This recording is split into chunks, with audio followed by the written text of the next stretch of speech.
Phew. Let's load up our problem set. Turn on the lights and grab my headphones.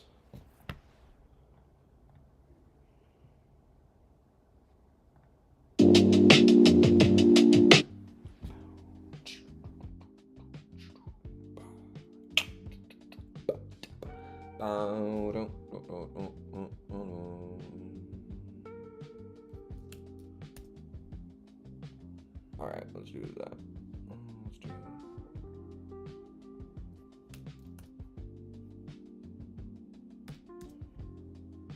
Okay, let's do that, and then let's do get that loaded up. Get that loaded up.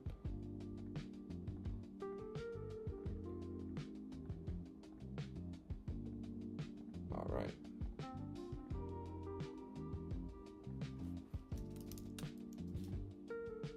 Yo, Mr. Carlos, we ready to hit them books? Let me grab my headphones real quick, and we'll get started.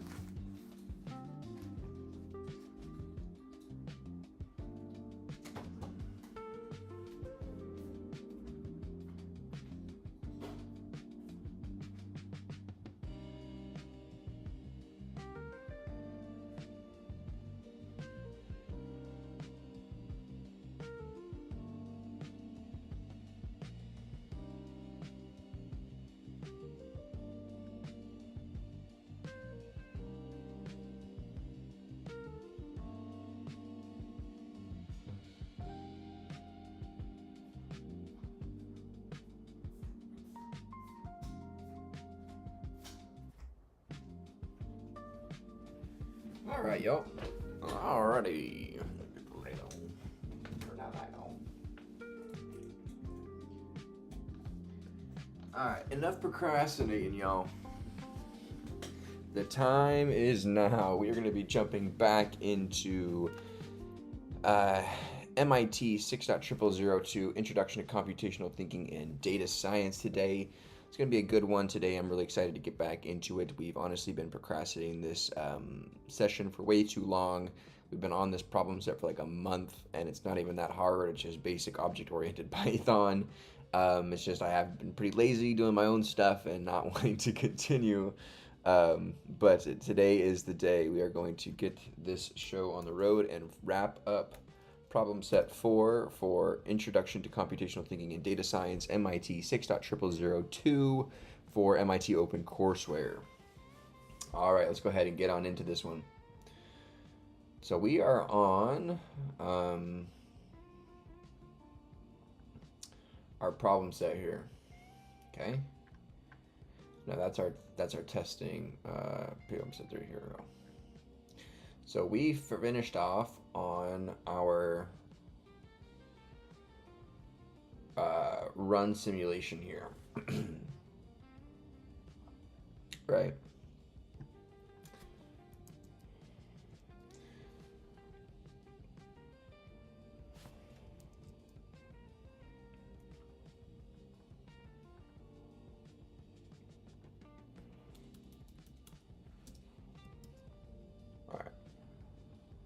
Cool, let's get into this. Yo, what's up, my boy Lance? How's it going? Appreciate you for coming in. What you been working on? Let's go ahead and get the Twitch started as well. All right. So we're going to be doing problem 5, creating the simulator today, right? So in this problem, you'll write code that simulates the robots cleaning the room up to a specified fraction of the room and outputs how many time steps are needed on average to clean the room. Once you have written this code, in problem 6, you'll comment on the results of your simulation. In run simulation, num robots, speed, capacity, width, height, dirt amount, min coverage, num trials, robot type, according to its specification. Use an empty room for this problem. Simulation, start conditions. Each robot should start at a random place in the room, and each room should start with a uniform amount of dirt on each tile given by dirt amount. The simulation terminates when a specified fraction of the room tiles have been fully cleaned.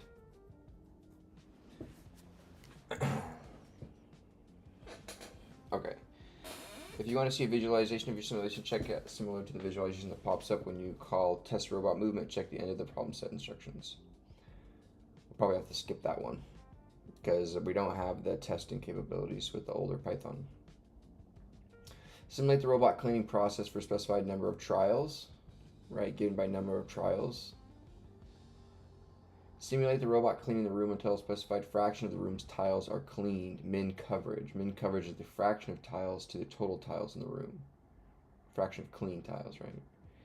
Keep track of the number of time step clock ticks it takes in each trial to reach min coverage. Output the average number of time steps needed to clean the room. The first 6 parameters of run simulation should be self-explanatory. For the time being, you should pass standard robot for the robot type parameter like so. Then in run simulation, you should use robot type instead of standard robot.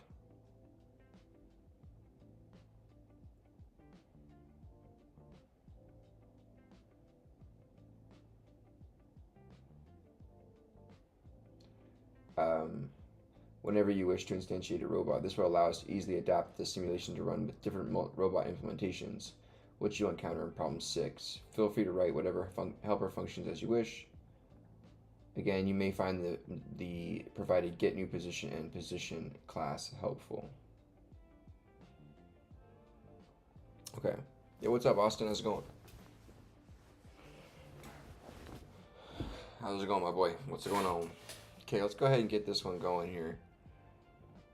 So we're gonna have a few things for this, right? So self dot num robots equals to num robots.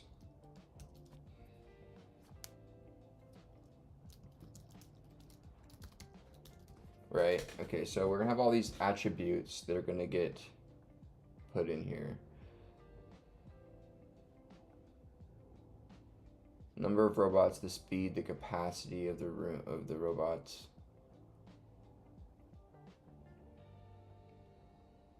Okay, so we're gonna do this, I guess. We'll say for a robot in num robots, right? We're going to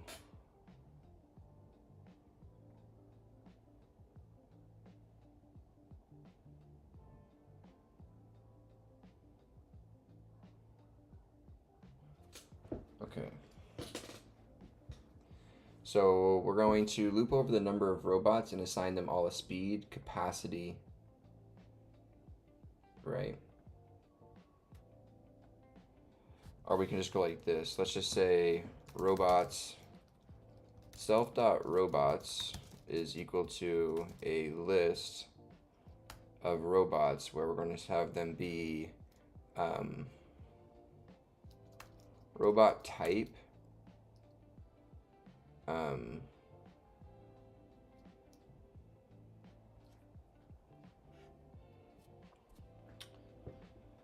so robot type, and right, a robot has a position, it just takes in a speed and a capacity within a robot, and then the room it's in. Okay. So we have to create a room then first. So room is equal to, we're going to create a room object, a rectangular room, given a height, width, and a dirt amount.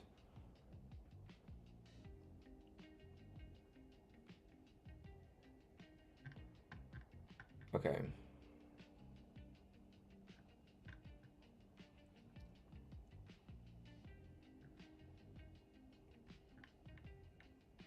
My gosh. Okay, room, we're going to give a rectangular room, giving width equal to the width provided, and the height given the height provided, right?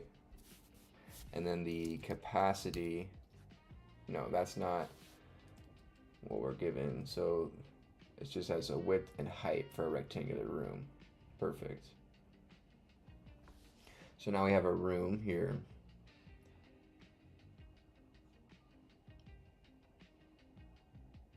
Okay, we're going to self.robots is equal to a list of robots. We're going to have a robot type, and a robot, all it gets is a speed and a capacity. Speed equals speed, capacity equals to capacity.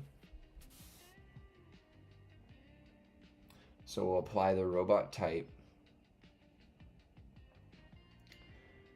to with the speed and capacity.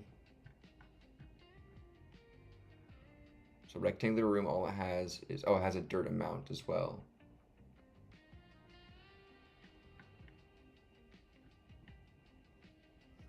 So we want to do rectangular room also has a dirt amount given as dirt amount in the problem. Now robot has capacity, speed, and room inside of it. So speed, capacity, and then given to assign it the room.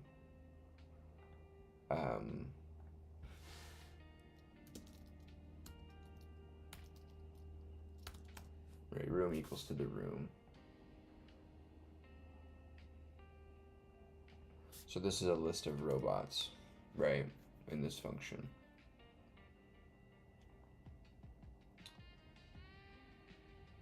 So we're going to create a robot, assign it a room, and give each robot the speed and capacity within said room.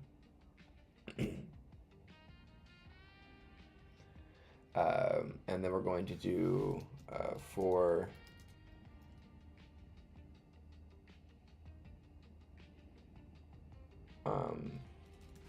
could we just do this times the num of robots? So let's go ahead and print robots. And let me go to testing here.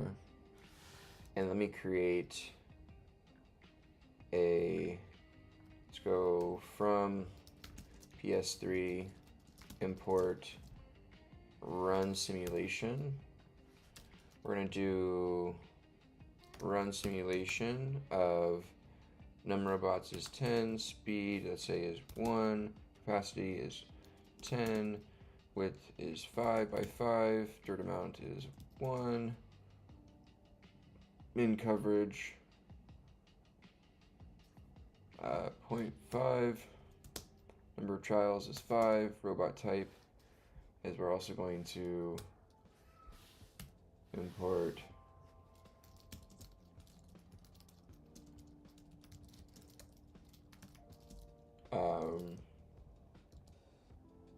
robot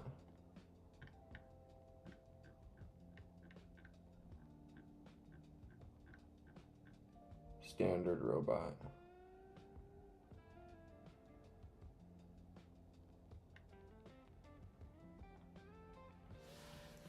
Standard robot. And we're going to apply the standard robot class.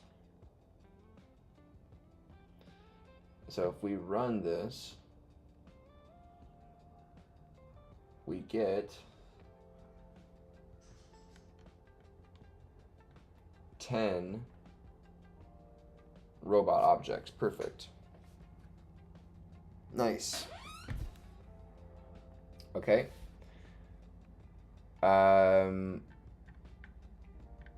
That's perfect. That's exactly what we want.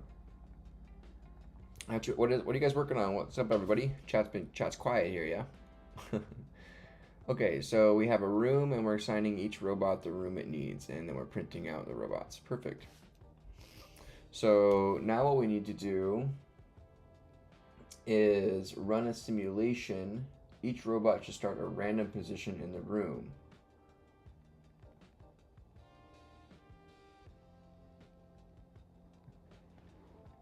So each robot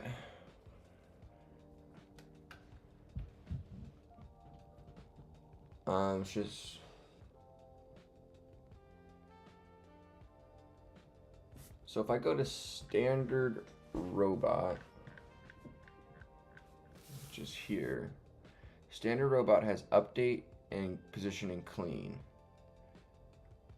So given the current position,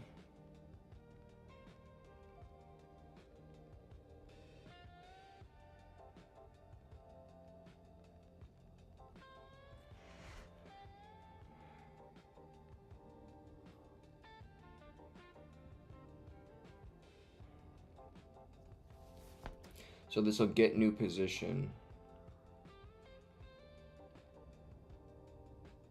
and set the robot's direction to a new value, or call clean tile position for that robot and the capacity.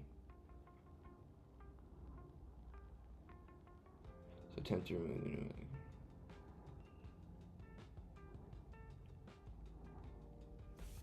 Okay, so that just has update, position, and clean, and then robot overall has what? It has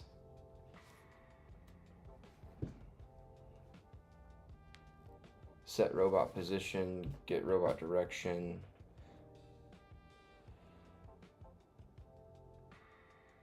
So this creates a random position within the room width and okay, good. So this gives you a random position already and gives you a random direction. So then what we're gonna do is we need to call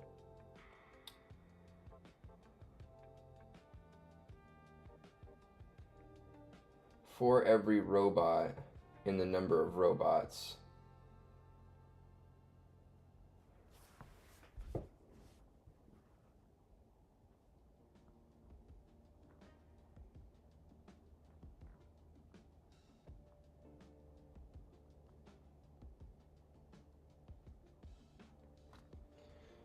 So the thing is we have 10 robots at a random position.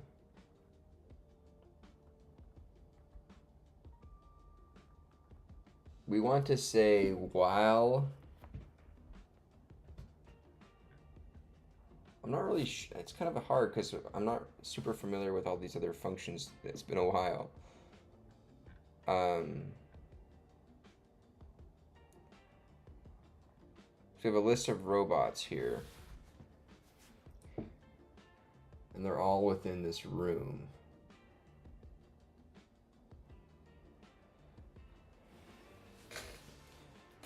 So we're going to say for robot in robots. Right, we're going to call robot dot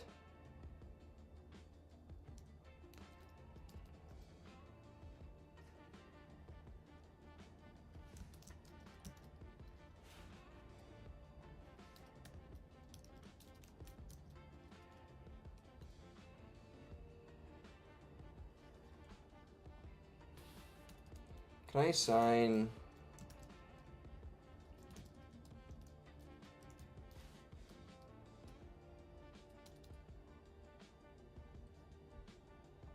do I say this robots standard robot like this, and then can I get access to type hinting? No.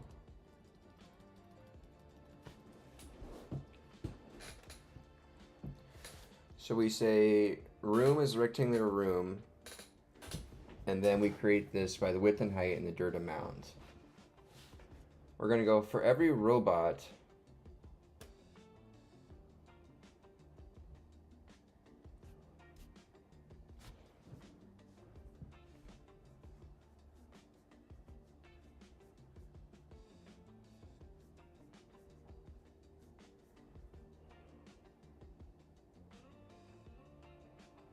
I don't really know. So do we want to run these all at the same time?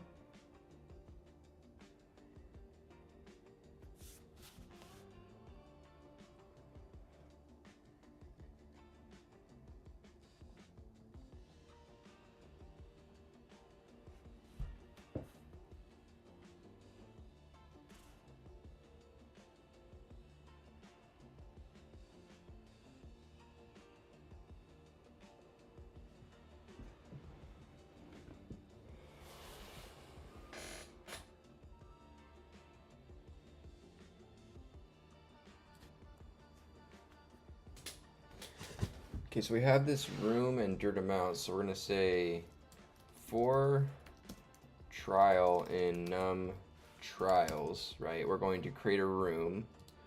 We're going to create robots. We're going to loop over the robots, right? And we're going to do robot dot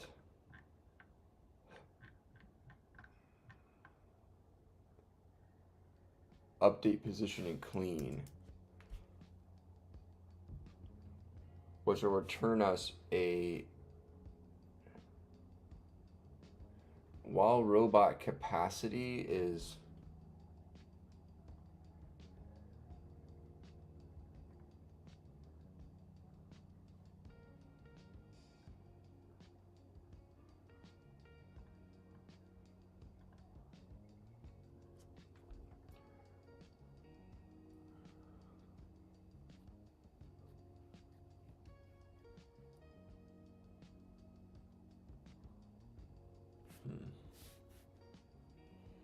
Hey, thanks so much, Howard.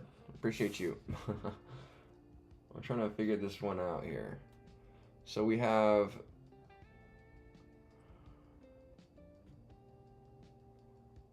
for every trial and the number of trials, we're wanting to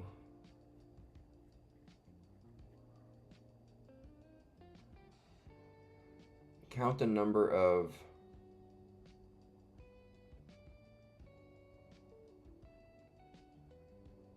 steps it takes, and then okay, so let's do for every robot we're going to do update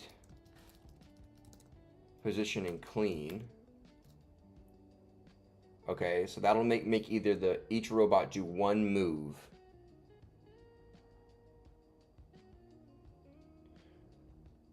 and then we're going to say while the min coverage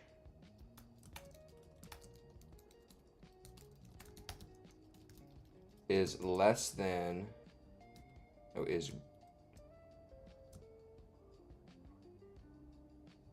while the minimum coverage is less than or equal to, is less than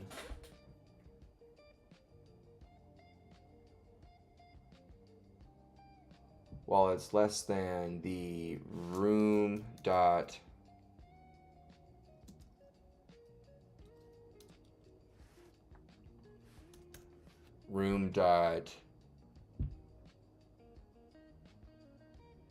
get number of clean tiles over, so the number of clean tiles over the number of just tiles, get num tiles,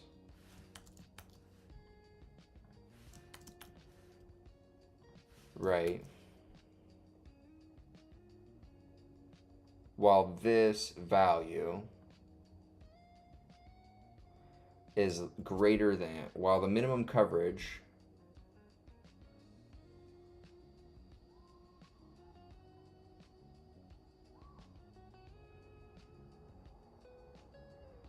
is greater than. So while the minimum coverage is greater than the ratio, so the number of tiles is going to be cleaned.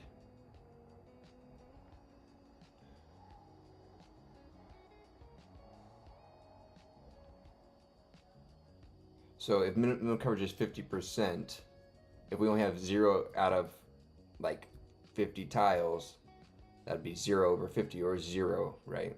So the minimum coverage is still greater. So we have to reach up to the minimum coverage, and then that is our threshold where we return. Okay, so while the minimum coverage is greater than the ratio of the number of clean tiles over the number of tiles total, right, we're going to make every robot do a move. Okay, every robot's going to do a move.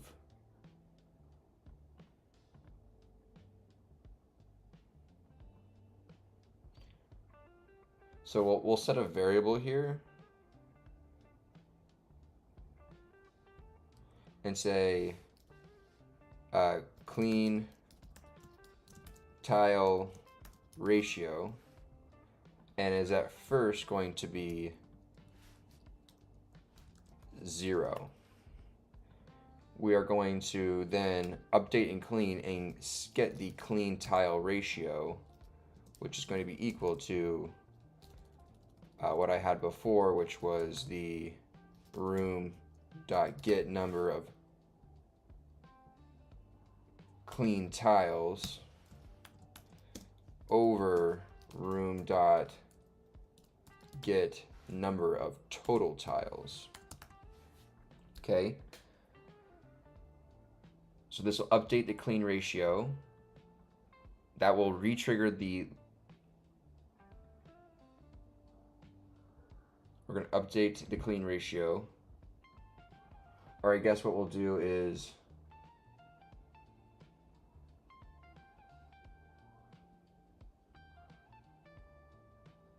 I guess we could just... We would want to break out of the for loop here after we make everyone do a move. Get the tile check, and then continue the loop moving our robots forward until we get there. Okay. Now we would have count is equal to 0 here, and every time we do a position move, we want to increase count plus equal by 1.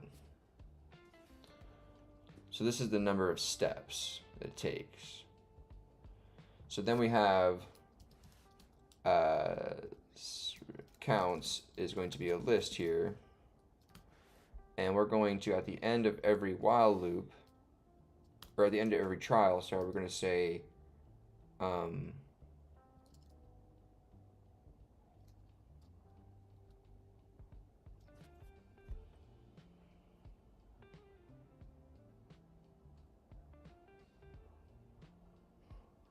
okay, after we finish the while loop, we have a finalized count, so we're going to say counts.append count. And then at the end of this, we're going to return just the average of sum, right? So the sum of counts divided by the length of counts.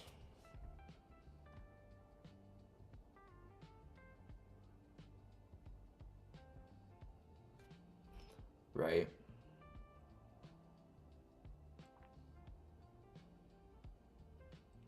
So for every trial and the number of trials, we're going to create a room and create a robot list given the speed, capacity, and then said room. Okay, hold on, let's back up. So we're running a simulation for the iRoomba robots here for MIT problem set 3 for 60002. Introduction to Computational Thinking and Data Science. We are computing a simulation for this robot, and in doing so we are given a number of robots, speed, capacity, width, height, dirt amount, minimum coverage, number of trials, and robot type, right? So we have a number of trials that we're going to do. So for every trial and number of trials, we're going to create a room. And every room has the same width and height and the same dirt amount to repeat the simulation the same for every trial. For that control of the room. Now we're going to create a number of robots list, a list of robots, which length is dependent on the number of robots parameter given by the function. And so we have a robot type being generated for speed, capacity, and being assigned into the room for rectangular room, given in the line above. Now a robot, when created, gets a position which is generated automatically randomly within the room. That's just a nature of the standard robot. Okay, now we have a room and a list of robots for each trial. So we are going to create a clean tile ratio variable and a count variable. We are going to say while the minimum coverage is greater than the clean tile ratio, which starts at 0, and if minimum coverage is at like 0.5, then minimum coverage will be greater than the clean tile ratio at the start. So we will enter the while loop. We are going to loop over our robots and move every robot one position and that will either, you know, generate a new position and clean, or clean at its current position and wait, or whatever. That's like the moving functionality of the robot.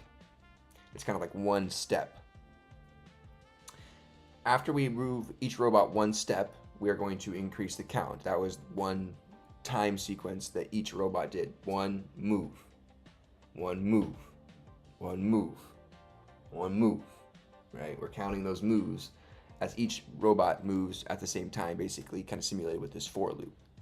Obviously, one is slightly after the other because it's a for loop is sequential, but or synchronous or whatever, but it's, you know, at the same time. So we are then breaking out of the loop.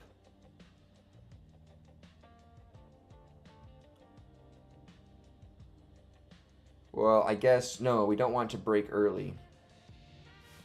We want to do this for every robot. We want to do this for every robot. We don't want to break on the first robot. We want to do this on every robot. And then we're going to compute a new clean tile ratio after we let every robot do a move. And that will re-trigger our while loop to restart and evaluate this conditional, whether we enter again or not. If we enter again, we keep going because our clean tile ratio was below the threshold we needed it to be for minimum coverage. And so we continue. Now, once we exit the while loop, we had a point in time where our clean tile ratio exceeded the minimum threshold or minimum coverage. We append the amount of steps that it took for that simulation, and then we go to the next trial. After we compute all of the trials, we return the average number of counts we had. So let's try this out.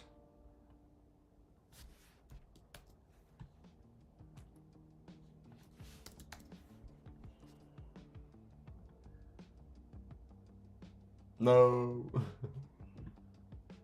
Right, we have to do range num trials.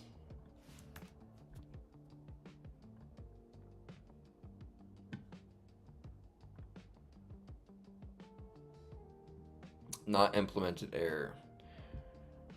Ugh, no. Okay, so we're getting this here. Not implemented error on line 203 is valid, is position valid. On standard robot, so line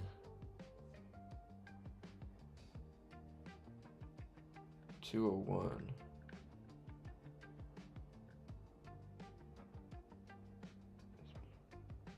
Oh, this is for a rectangular room. Do not change implemented in subclass. So we want to use an empty room. I think that's our problem here. So let's quickly go back to our code where we were. Yeah, we want to use an empty room. Right, I think that was what it wanted in empty room for this problem. Okay, let's try this one more time here.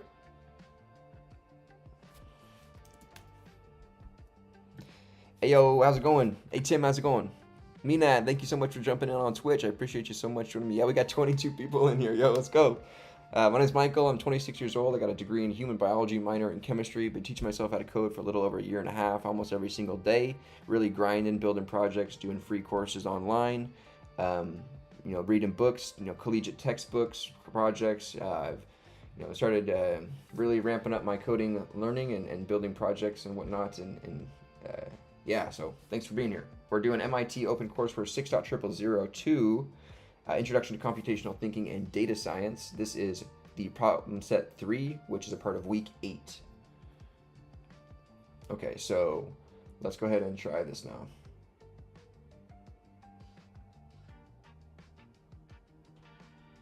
Yo, let's go. We did it. Yay. Okay, so we got an output there.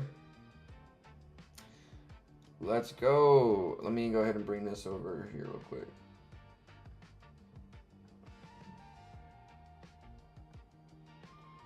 Okay, we got this output here. So let's make sure this is kind of correct. So we're increasing the robot count by, on the last one, by 3, up to 3. They all have the same speed, but the rooms get bigger each time. So it makes sense that these get bigger, right? But it also makes sense that our 3 robots here is about the same speed as the last one, because we tripled the amount of robots counted, and we did a 4x increase in the room size. So it's about the same. Now, it looks like they did a dirt amount of half decreasing, right? So it kind of, looks like there's this kind of balance, right? If you were to plot these, right, where you could find intersection points for the, minimum number of, or maximum number of, whatever it would be, robots per dirt level or room size to find the best balance, right? But it kind of makes sense that as we increase the number of robots, it should go faster than our first simulation compared to the larger room size, but as our dirt amounts decrease. So everything between these last 2 simulations is the same except for the robot amount. And so by increasing the robots by 3x, then you can make up the difference basically for that kind of room size. Interesting.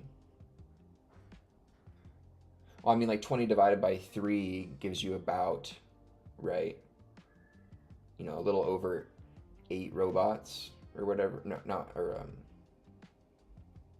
6 robots. And we're doing about 10. We're doing, what am I saying? I don't even know it. Moving on. Okay, cool. Glad we were able to get that. All right, yo. Nice. Let's go ahead and do a quick little check here with the almighty orb to make sure that we are at least getting the right information. Right? We're not going to have it solve it for us like we didn't do it. We wrote this and solved it ourselves here, but we have no way to actually check because we're not incorporating the testing because it's using an old version of Python to do the testing. So I'm not really Oh, there we go. I turned on the infinite scroll on my mouse and it was freaking me out. I didn't realize what happened. Okay, let's go ahead and take this guy and throw it in the orb and see how we did. Chat's gypped. Zoom. Okay.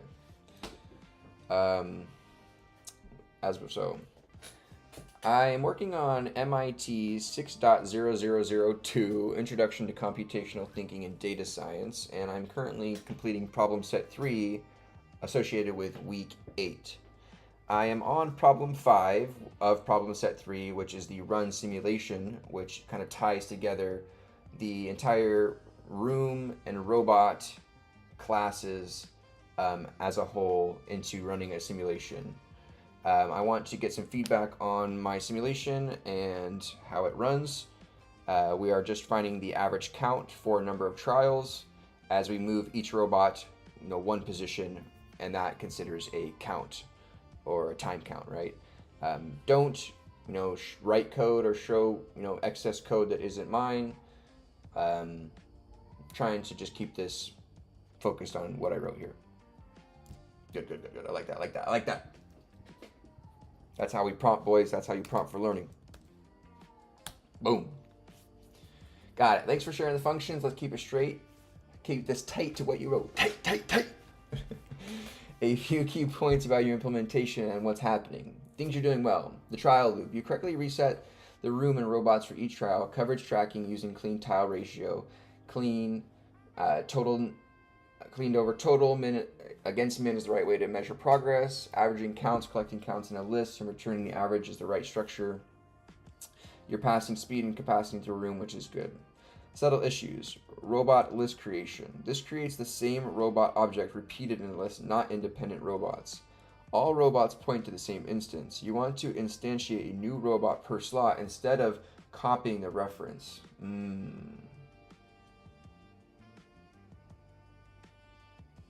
Right now you increment count once per robot action, not once per global time step. Oh.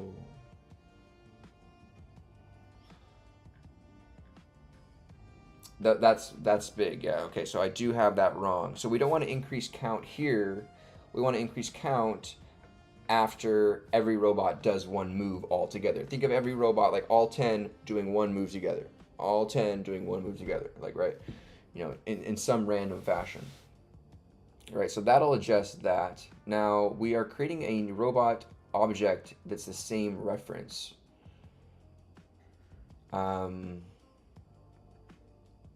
So we might have to use a list comprehension here and just go, we want to say robot type this for val in range num robots.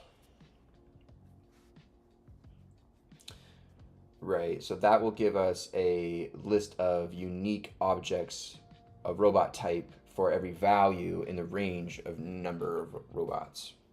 Now we're not actually accessing this value, so I'm just going to use an underscore there. That doesn't really matter. Now if we run this trial, let's see what those two fixes did for us. Okay, so we're getting some different results here. So, which makes sense, right? You wouldn't get the same time actually. You would cut that by, yeah, what was I thinking? So you wouldn't get, like I said before, these last two simulations here have the same parameters except for the number of robots is tripled in the last one. So it would make sense that it is cut by, you know, 2/3 or whatever, what's 1/3 the amount of time compared to that one, which makes sense, right? Perfect. Okay, I think that probably helps our case out a lot better here. Let's try this. Oop. Okay, I made the adjustment. Let's use the talk.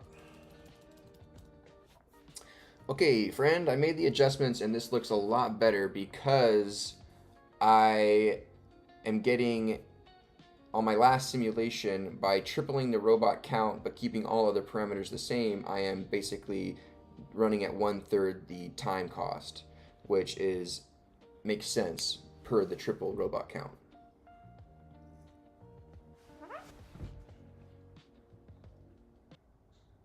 That's exactly the behavior you should be seeing. Adding more robots cuts the cleaning time roughly proportionally, not always exactly perfect because of some randomness. So independent robots, by using the list comprehension, each robot is its own instance, so they really spread out and clean independently. They're one tick per loop by moving the count +1 in the outside of the loop. After your sanity check of tripling robots, right, it confirms. At this point, you're good. Your simulation works as intended. Aha! Let's go. Dubs, dubs, dubs. No, this is MIT OpenCourseWare. This is literally like a cut and paste of their syllabus and, you know, lecture series from a course they taught back in 2016 regarding computational thinking and data science, kind of introducing machine learning on the back half of the course, which is kind of what we're going to be getting into hopefully soon. So, yeah, it's not like a online beginner's course. It is a actual course taught at MIT. It's just kind of, you know, mirrored online and just given like 1-to-1 basically.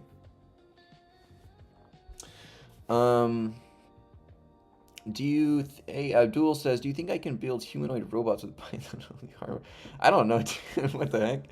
We're doing MIT introduction classes asking about humanoid robots. That's crazy. Thanks, Carlos. Yo, stack tracer. When you multiply lists in Python, you duplicate the object list. You do list company. Yeah, exactly. Amin, how's it going? I'm currently a professional biochemist. I have a degree in human biology and a minor in chemistry, and I work as a formulation chemist for a biotech company. Currently, actually transitioning at my job. I pitched my company some automation tools using some linear programming and linear algebra to formulate and automate, you know, theoretical matrix yields for balancing kind of these large-scale chemical math equations that we have to do by hand. And so I've actually been putting together a pretty good proof of concept, and I actually had some great success recently. As you guys know in my Discord, I've been letting you guys know updates about it. I was successful with my partner, who I working with, in developing an algorithm for computing this theoretical yield and projection for chemical matrix balancing of serums across many different dynamic suites of ranges of analytes and whatnot. So it's really nice, and it's really dynamic. And now I'm building kind of like a tool to have our chemists interact with via Python and Tkinter, and kind of building a GUI to kind of actually let everyday chemists interact with it. But yes, we did solve the actual algorithm for computing not only a single matrix run, but a multiple matrix run. So rather than doing a single matrix run for a single level, right? If you have a low and a high concentrated level, it will compare both constraints across them together and then produce you results for both of them. So we have not only a single but a multiple. So we have kind of two tools in one, and it's really cool because we optimized it on the objective function to prioritize FIFO, like first expiration, first out. So like it gives kind of like a weight to expirations, and then minimizes based on the minimum weights and whatnot, which is pretty cool, kind of as a collection. So it's not perfect in any sense, but it gives you a really, really good 95 to 90, I'd say 8% of the work is done for you now. I don't know if it's like an algorithm, it's not anything it's not anything done before. It's nothing new, and it is new and tailored to this specific aspect of chemistry and that we're doing, but like the linear algebra and concepts aren't really they're not new. It's already been done, but we're just free formatting it to this specific instance and building this tool custom to this specific instance, and so yeah, it's cool. But I can't really give a lot of detail because it is proprietary. It is owned by my work now. Everything I do for that, do work on it. I have to work on my laptop at work now. I can't end up taking the data home anymore. They started cracking down on that once I started getting going and pitched it and showed them that I could actually do it and needed some data. But yeah, we actually it was about last week we kind of cracked it and kind of solved it, and now I've been building a GUI. We tested it for a little while and got some good results. Things were landing right in range, right in the range of the suite ranges of analytes. So it's pretty cool. I feel bad I can't give much more detail, but I'm really quite happy where we've come so far, and it'll be a very, very valuable tool for the company, in my opinion. Save, I think, thousands of dollars of expense of just chemists having to think and time taken. It'll give you better results. So yeah. I'm really enjoying the stream. Thank you, dude. Appreciate you so much. Yeah, we've really been growing a lot. Have you thought of developing the tool in a language that lets you compile executable across systems like Go, C++, Rust, etc.? I say this because Python's kind of a pain for different systems. Yeah, honestly, I just been using Python to mainly do it because it's just been easier, and that's what I've been learning so far. I do want to kind of dive more into, I think C next is kind of where I want to go, as well as we get into more, into that realm. But I do plan on making it like an executable so people can run. It's all packaged together and figuring out how to do that. But I don't know. We'll have to figure it out. Yeah, I got a lot to try to figure out day by day. Okay. Cool. So that is problem 5. Okay, problem 6. Let's see if we want to do this one. Now, use your simulation to answer some questions about the robot's performance. In order to do this, you will be using a Python package called PyLab, aka Matplotlib. You want to learn more about PyLab, please read this tutorial. For the questions below, uncomment the function calls provided at the very end of the problem set and run the code to generate a plot using pylab, and then answer the corresponding questions underneath the function calls in problem set 3.py. Number 1. Examine show plot comparison strategies in ps3.py, which takes in parameters title, xlabel, and ylabel. It outputs a plot comparing the performance of both types of robots in a 20 by 20 empty room with 3 units of dirt on each tile and an 80% minimum coverage, with a varying number of robots with speed of 1 and a cleaning capacity of 1. Uncomment the call to show plot compare strategies and answer question 1. Depending on your computer, it may take a few seconds for the plot to show up. Okay, so we want to run this. Show plot times and compare strategies. Right, we want to uncomment out this and run this function, which is going to do pylab, which we should have installed. Hey, thank you so much for the subscribe. Let me catch up on some subs. I know we got a few I need to shout out here. Toy Rule Islam, thanks so much for the sub. I'm in. Thank you so much. I got you, boy. Appreciate you guys. Hey, Gary. Thanks for coming in, dude. I appreciate you so much. I'm not gonna lie, I have no idea what you're writing. I suck at programming. No, I do too, man. I'm not that great either. I've been doing this for only like a year and a half. I've got a long ways to go, but I've just been doing it every day and compounding this little bits of information, or hour, 2 or 3 hours that we learn, and over the course of a year and a half, we've been able to come quite far. So I encourage you, Gary, to learn with us here. Welcome, dude. Hey, Jimmy Boats. Jimmy Boats is back. Okay. So we have pylab installed, so I think if we run this, we should get this now. Let's see. Plotting. Oh, here we go. Hey! Let's go. Okay. That was awesome. It's so cool when stuff just works. Okay, we want to answer some questions here. Let's look at our plot. So this is the time of a faulty robot, and this number of robots, and the number of steps for a standard robot versus a faulty robot. Okay. So two robots takes quite a bit of time. As we grow robot count, it takes a lot less time, which makes sense. Okay. So let's go ahead and see. Yo, Spider-Man, Spider-Man.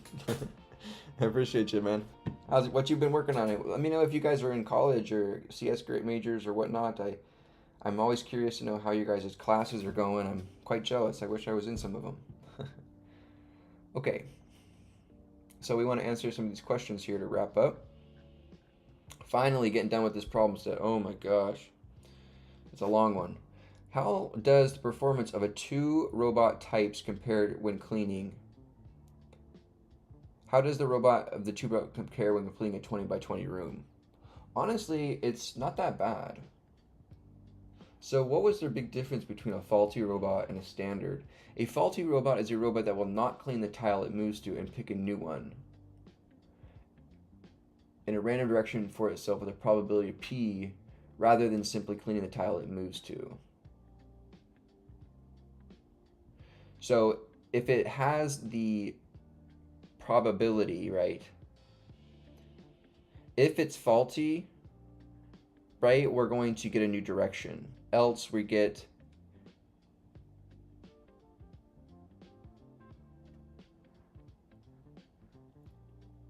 and we clean the room. So if it's a faulty robot, check if the robot gets faulty. If the robot gets faulty, do not clean the current tile and change its direction randomly.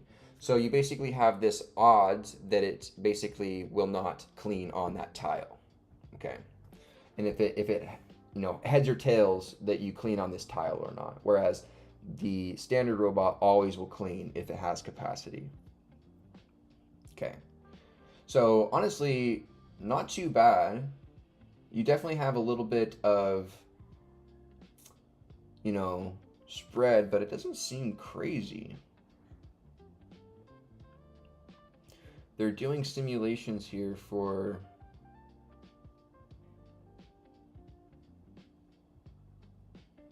They're doing a simulation for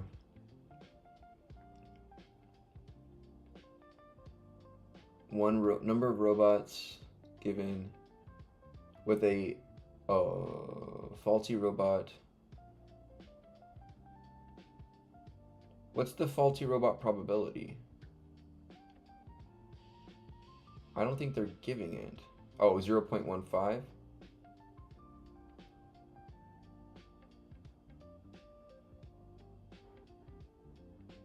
So it sets this probability.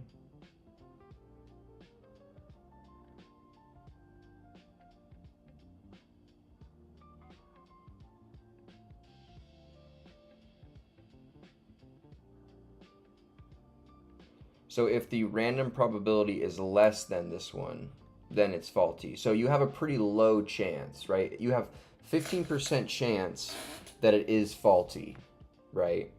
And so if you hit a number less than 15, right, in theory, 0 to 100 or 0 to 1 with 0.515, you are faulty. So that's why this plot is fairly consistent, because the probability that you are faulty isn't too high, right? So I think that's what we're going to say here. So we'll say, due to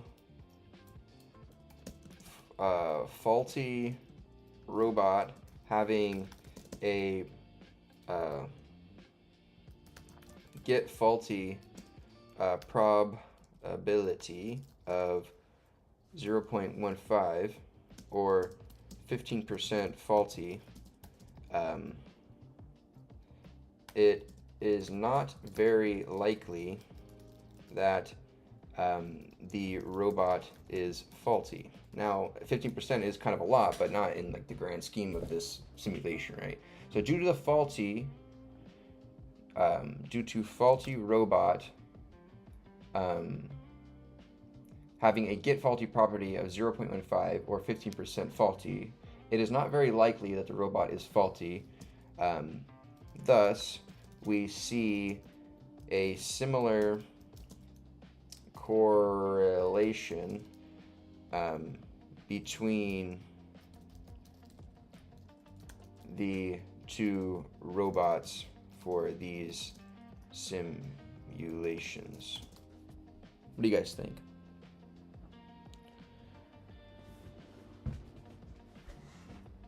Gary says, I have 1 year and a half. That's amazing. I should try and learn bit by bit and combine them. Yeah, man, it's a great way to do it. Honestly, just a little bit by little. Like, just forget what these YouTube gurus are telling you guys. Like, oh, I got a job at Google in 3 months and I lived under a rock before that. No, like, it just doesn't make sense, dude. Like, it's...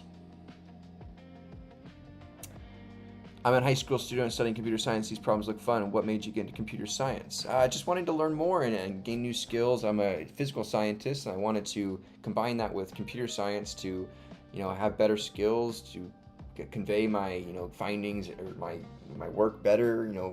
Help out my job and see what I can build and do cool stuff. So, yeah. Okay, so let's go ahead and do problem 2 now.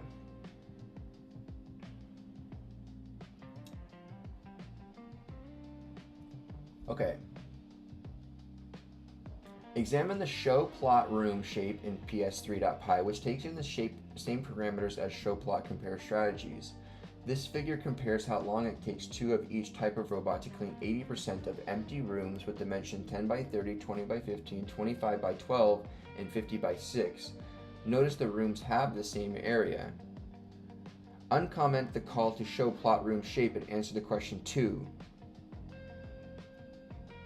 Depending on your computer, it may take a few seconds for the plot to show up. Below is an example of a plot. This plot does not use the same axis as plots will use. It's merely to serve an example of the type of plots you might see in PyLab. Okay, so this is going to make different rooms, but all with the same area, but with different dimensions. Okay, that's kind of cool. Let's try out this simulation. If you guys are here, I appreciate it if you guys could throw a little like on the stream. It's completely free. All my content I give you guys and do here is free day in and day out. I have a Discord link down below with a compilation or a roadmap of all of my resources, books, courses, notes, leak code problems, like everything is in there, guys.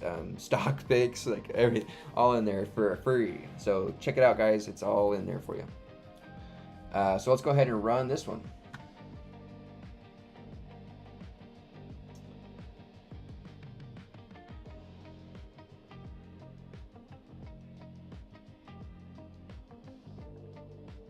They might have a bug in their code here.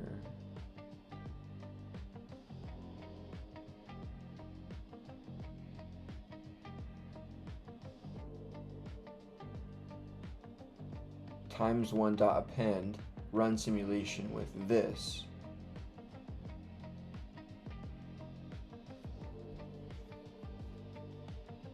Float integer cannot be interpreted as an integer. So they're saying our height is a float.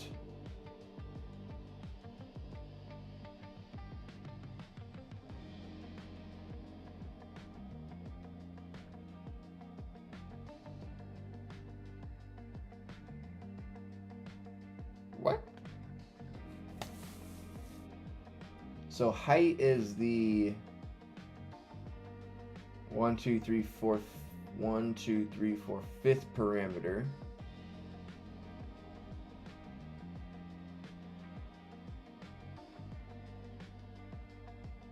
Oh, you're calling float here. Right? This is it right here. So you're calling float on this, which is a width over height, which is aspect ratios, and then, well, oh, you're saying height is here. And then we're trying to access a range object.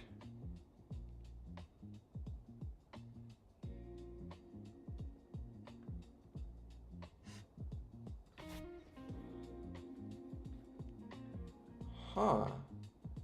MIT, what are you doing?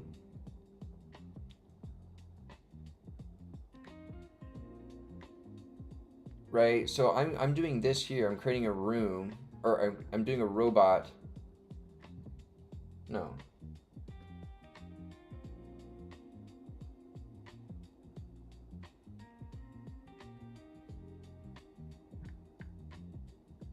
On line 91, we're doing this here, which is range of height. Now, what if height is a float? Height is an integer greater than 0. But they're deciding to all of a sudden make height a float? This is why we use type hints. This is why we don't... This is why we typecast, right? What's going on here, MIT? Okay, so let me just floor this value then, right? I think that's our only option, is we just need to floor this value to make height an integer, or round. Should we round it rather than floor? That might be better. Round it to the nearest decimal, to the whole number.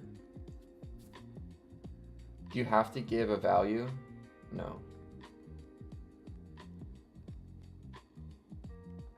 And then what do you say? That'll obviously make it still a float, so you still have to int this.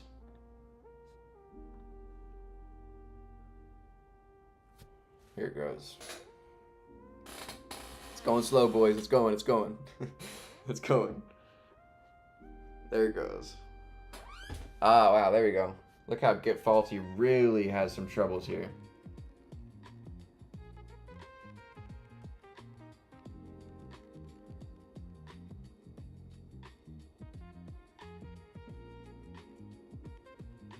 Interesting. So why does this one have so much more of a difference compared to this other one? Let me maybe, did we have something wrong?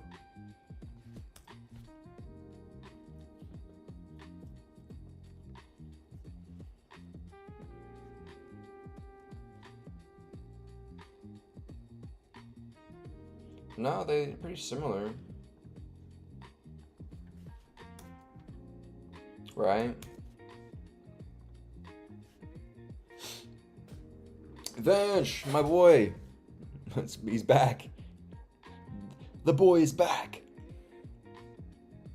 He's back. He's back. Is that from like Harry Potter? Okay. So in this one, let's read what it says. Examine the show plot room, which takes in the same parameters as the previous. This figure compares how long it takes each of the type of robot to clean 80% of empty rooms with these dimensions. Notice that the rooms have the same area. Uncomment the call to show plot room shape and answer the question.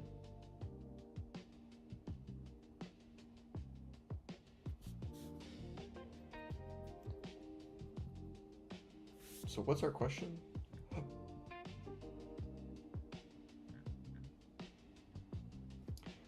How does the performance of the two robots compare when two of each robot cleans 80% with these dimensions?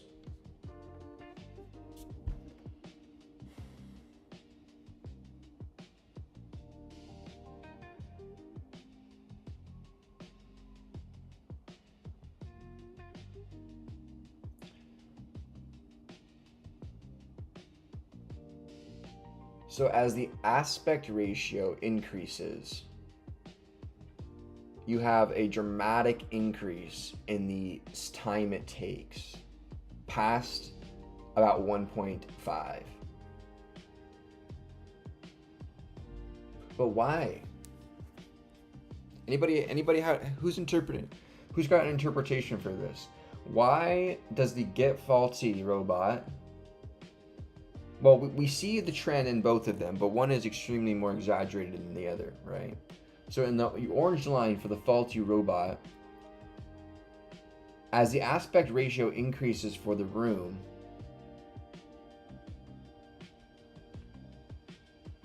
the time it takes drastically increases. So let me look up aspect ratio versus area. What is the difference?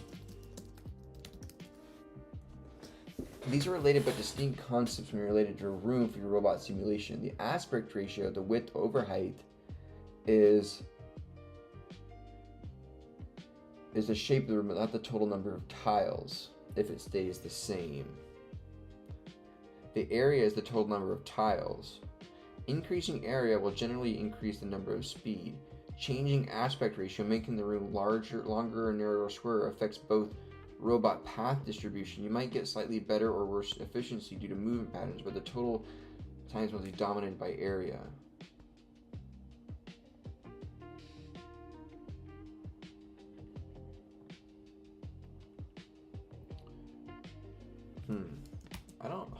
Are we running this simulation right?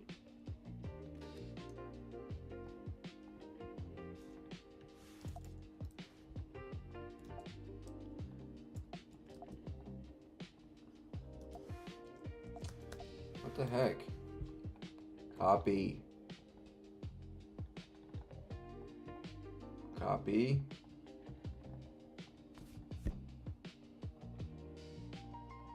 Copy. Okay. What?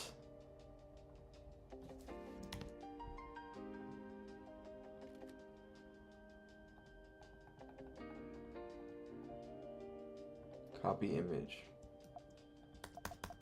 Dude.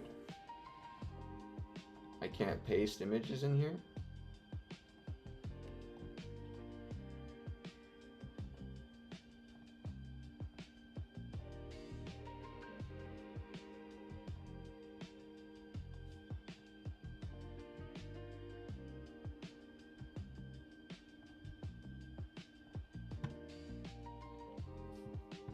Alright, let's just upload this bad boy. Screw it. You're gonna take it. This is for increasing the aspect ratio. Why does the faulty robot see such differences? In the line, it's mostly flat.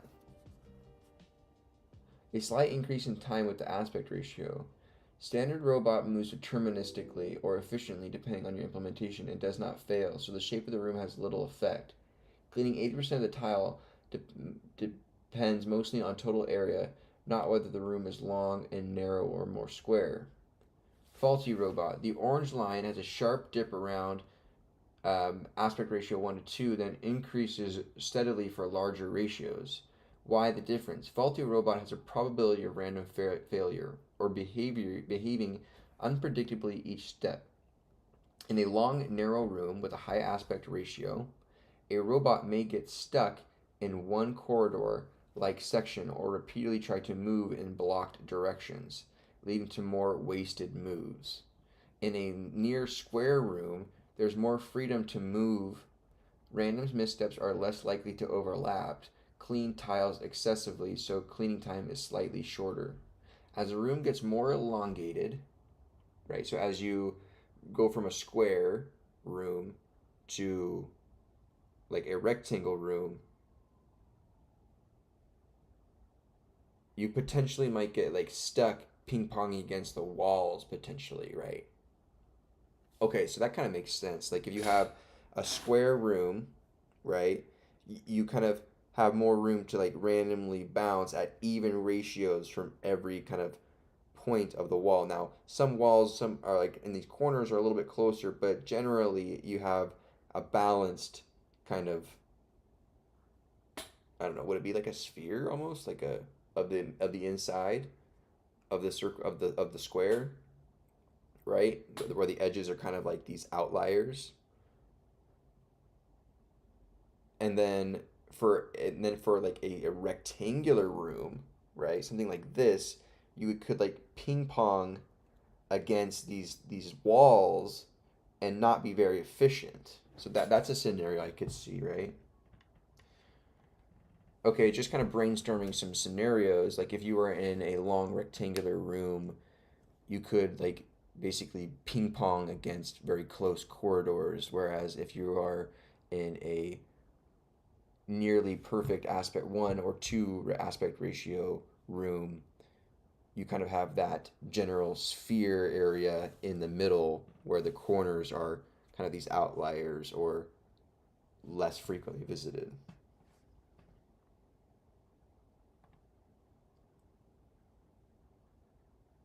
Okay, guess we're just trolling. Okay, I will try again.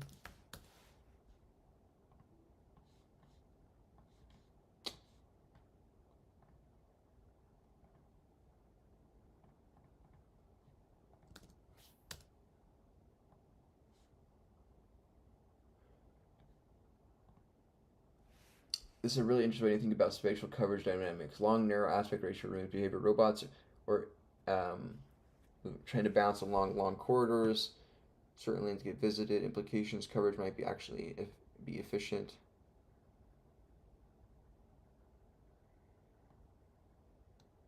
Move is more radial and diffused, right? Yeah. Robots tend to spend more time in the center area because there's less likely to reach extreme corners often. Okay. So let's say as aspect ratio increases past about 1.5 to 2, and the room becomes more and more narrow,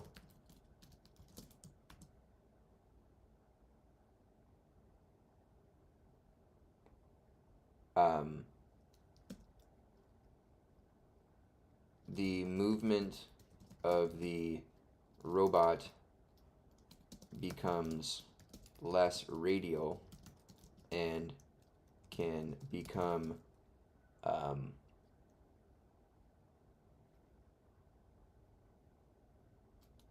and can frequent areas of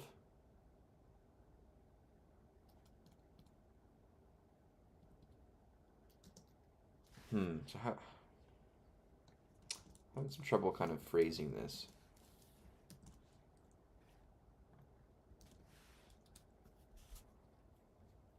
So in low aspect ratio, the robots are more frequent. So can you kind of help with my wording?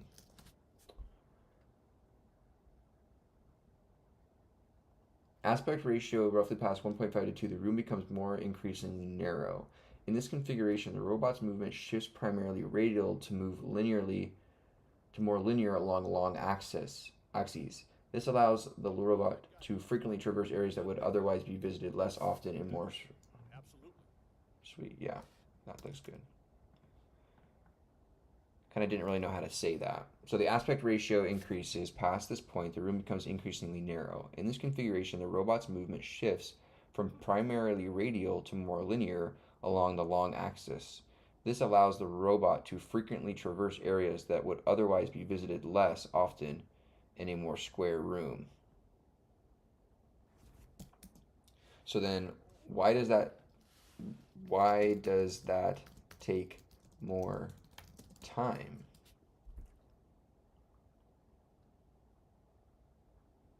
Path redundancy. In a narrow room, the robot often has to zigzag back and forth along the length to cover the entire area. This creates overlap.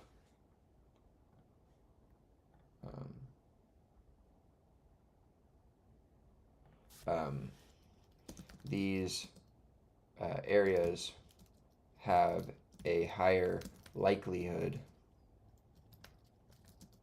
of being previously visited and a waste of time.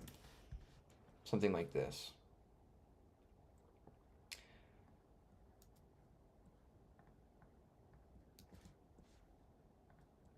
I like that. Which allows room to traverse areas unless it also increases the likelihood of revisiting previous. Yeah, perfect. Nice, polished answer. I like that. Let's get caught up on that. Horace R, thanks for the sub, dude. I appreciate you. Sorry I missed that. I'll give you. I'll refresh it here. Boom, Horace. I love that. You're the man. I got my midterm for theory of comp sci back today, and we averaged with a 50 at 150. Bruh. So sometimes I wonder, Vanch, like, is it in the professor's best interest to be grading that harshly? Wouldn't that just like convey bad teaching?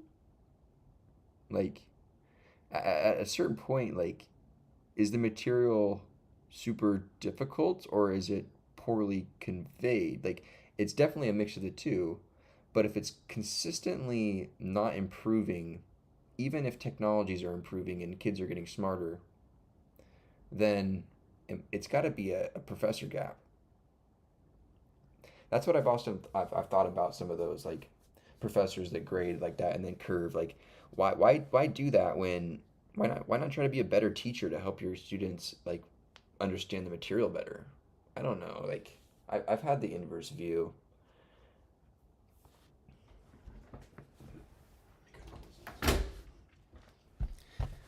Cool. Just a lot of nitpicking, to be honest. The concept was okay. He gave all previous test questions and answers as practice. Okay, he gave all previous test keys and stuff, and it was still a 30, man. So like, I don't know, like if it's that much variability from test to test, that's crazy. Anywho, that is gonna go ahead and do it. I don't think I'm gonna do the visualization portion because it kind of we've gotten the gist of the problem set here, and this is kind of we've gotten the practice we need. We feel comfortable doing these kind of looping simulations over these objects in Python. We've done this before in our own projects, so this is nothing new. This was just like a really good project overall to, honestly, if you yourself are wanting some practice in object-oriented Python and really getting an overhaul of actually implementing something that you could use in a project, this is a really actually like a very good lengthy assignment to kind of walk you through interacting with inheritance, multiple objects, inheriting from those objects, interacting two different objects together, and kind of going about that. So I highly suggest you take a stab at this one if you're newer to Python and wanting to get some practice with object-oriented programming, and and putting it to the test here. This is a real fun one. But yes, this was problem set 3 of Introduction to Computational Thinking and Data Science for the 6.0002 course for MIT OpenCourseWare. Super happy that we were able to finally finish this one. It really wasn't that difficult. It was just pretty lengthy. This PDF was 14 pages long, and just kind of going through each time having to relearn what we did last time also takes a little bit of time. But anywho, I'm super glad that we were able to do this. So that's probably where I'm going to wrap up today's stream for today. So thank you guys so much for being here and joining me. This was awesome. Tomorrow we will jump back into our project probably, where we're going to make a footer for our Birdie Rose Close website.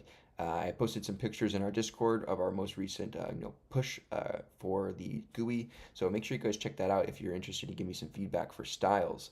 But yeah, I'm all ears for that. I'm having a lot of fun here. Let's go ahead and push up this problem set here. Right, I think that's it. That takes care of everything. I'm not gonna do the making our own graph. It's fine. I don't really care about that portion. Yeah, I think that's it. Compare the 80%. Hand and procedure, save your code in a single file. Test your code. Cool.